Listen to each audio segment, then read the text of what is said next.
here today outside the studios of Wire FM. Now we're here to talk to Pete Pinnington, who's been a radio presenter for over 20 years. So let's get inside now. We're going to go and have a chat with Pete and just see what fantastic advice he can offer some of you ambitious radio presenters. So Pete, thanks for joining us today.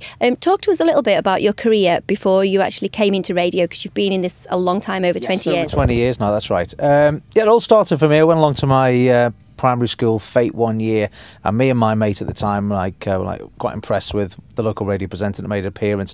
Aside from the fact that he was quite popular, we thought, oh, I like this because he did a bit of music on the decks and was like made an appearance and signed an autograph. So we liked the fame angle of it all. Then, after a few months, my mate got bored, but I carried on, and fortunately, because of my paper round, I managed to use the money building up to getting the collection together and getting the equipment and just doing discos as the years went on, but also make-believe studio in my bedroom and annoying the neighbours, which was great for me. And quite fortunate for me, my parents were deaf, so they didn't complain, but the neighbours complained, and unfortunately the parents listened to what I was saying, so it's not too loud at all. Your company as well, Pete Pinnington Presents, yeah. How successful is that? What does that involve?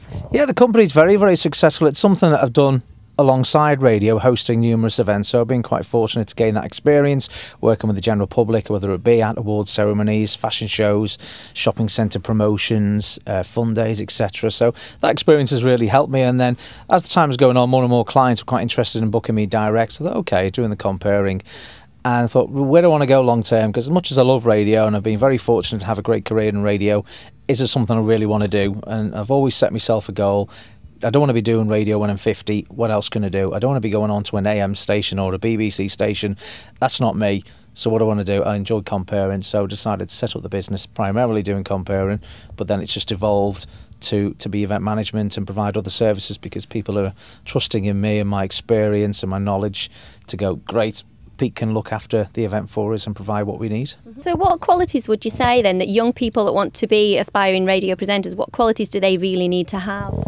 You need to certainly want to do the job. You can't look at radio like a lot of bar and club DJs look at radio. I can do that, I can do it. It's completely different.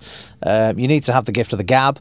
Don't worry too much about personality because that comes as the weeks and months go on. Once you're settled in your role and how your show goes and the format, you get used to that, so that's okay.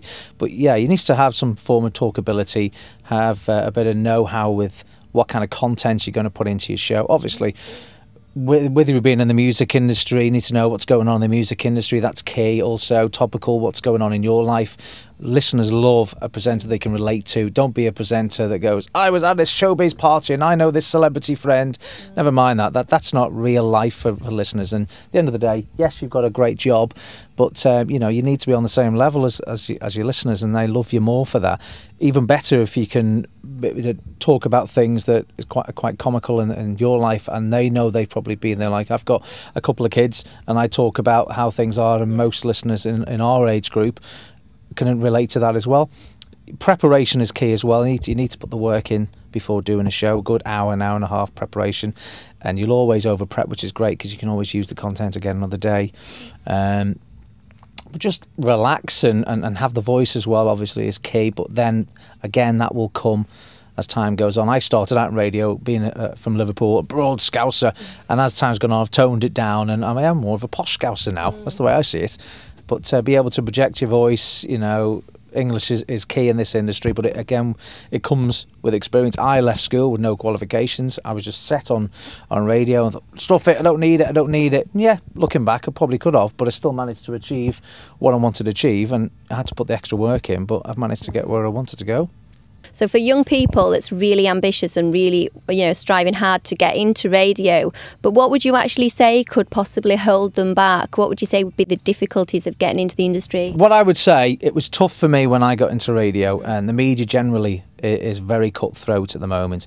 But again, if you've got the belief and the self-confidence and the drive and the energy that you know this is the career you really want to do, you've got a passion for, you don't want to go into it because you get to get up close with celebrities and get freebies. If you're trying to get into it for that, you'll be caught out and you'll go out on your backside and you'll just put yourself in a very embarrassing position.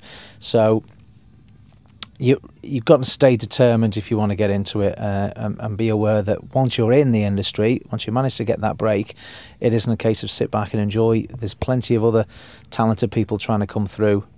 So you've got to keep on top of your game. You've got to keep trying to be creative, but enjoy it. And you will, if it's a career that you're meant to fall into and go into, and you've got the passion for it, you'll be successful.